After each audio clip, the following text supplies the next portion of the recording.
Assalamualaikum warahmatullahi wabarakatuh.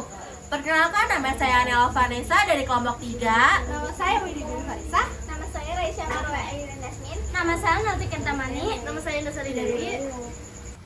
1. Siklus akuntansi perusahaan dagang. Siklus akuntansi perusahaan dagang adalah langkah-langkah sistematis yang digunakan untuk mencatat, mengolah, dan melaporkan data keuangan. Siklus ini terdiri dari pencatatan transaksi, meliputi jurnal umum atau jurnal khusus seperti jurnal pembelian, jurnal penjualan, jurnal penerimaan kas, dan jurnal pengeluaran kas.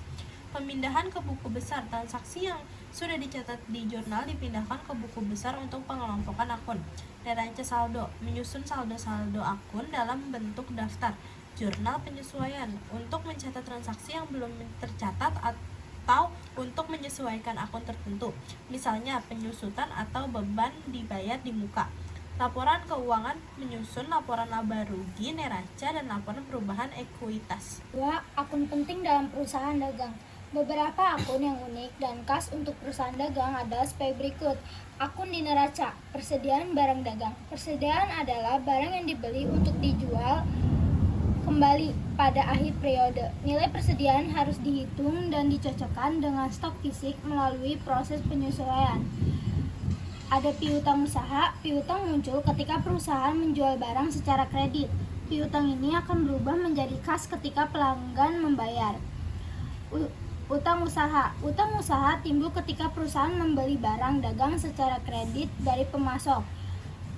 Akun di laporan laba rugi, penjualan, pendapatan dari penjualan barang dagang, retur penjualan, pengurangan penjualan karena barang yang dikembalikan pelanggan. Beban pokok, penjualan HPP. Total biaya barang yang dijual rumusnya adalah HPP sama dengan persediaan awal plus pembelian bersih min persediaan akhir, di mana pembelian bersih sama dengan pembelian plus beban angkut pembelian, retur pembelian, potongan pembelian. Beban usaha meliputi beban gaji, beban listrik, beban iklan, beban penyusutan, dan lainnya yang dikeluarkan untuk operasional.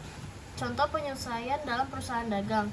Beban dibayar di muka. Misalnya perusahaan memiliki akun asuransi dibayar di muka sebesar 1.200.000 untuk 12 bulan dan sudah digunakan 4 bulan. Penyesuaian yang perlu dilakukan adalah jurnal penyesuaian. Beban asuransi masuk di debit 400.000, asuransi dibayar di muka masuk ke kredit di 400.000. Penyusutan aset tetap. Jika peralatan toko memiliki harga 6 juta dengan umur ekonomis 5 tahun, maka penyusutan per tahun adalah penyusutan 6 juta dibagi 5 sama dengan 1.200.000 per tahun. Jurnalnya, beban penyusutan peralatan toko 1.200.000 masuk ke debit. Jurnalnya, beban penyusutan peralatan toko 1.200.000. Akumulasi penyusutan peralatan toko 1.200.000. C. Persediaan barang dagang. Jika persediaan awal adalah 4.500.000, pembelian bersih 5.250.000 dan persediaan akhir 3.500.000, maka HPP dihitung sebagai berikut. HPP sama dengan 4.500.000 ditambah 5.250.000 dikurang 3.500.000 sama dengan 6.250.000. Jurnal penyesuaiannya. Ikhtisar laba rugi masuk ke debit 6.250.000. Persediaan barang dagang masuk ke kredit 6.250.000. Laporan laba rugi. Laporan ini menunjukkan posisi keuangan perusahaan pada suatu waktu tertentu. Unsur utama neraca. Ada aset, kas, piutang, persediaan peralatan, liabilitas, utang usaha, dan utang pajak. Yang terakhir, ekuitas, modal pemilik. 5. Contoh laporan laba rugi. Laporan laba rugi, penjualan bersih 53.500.000, HPP 6.250.000, laba kotor 47.250.000, beban usaha 37.750.000, laba bersih 9.500.000.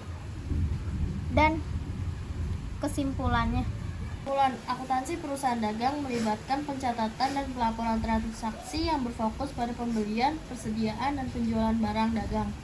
Penyusunan laporan keuangan seperti laba rugi dan neraca sangat penting untuk menilai kinerja perusahaan dan posisi keuangan. Juga penyesuaian perhitungan HPP serta pengolahan akun-akun seperti persediaan barang dagang adalah aspek yang khas dalam akuntansi jenis ini.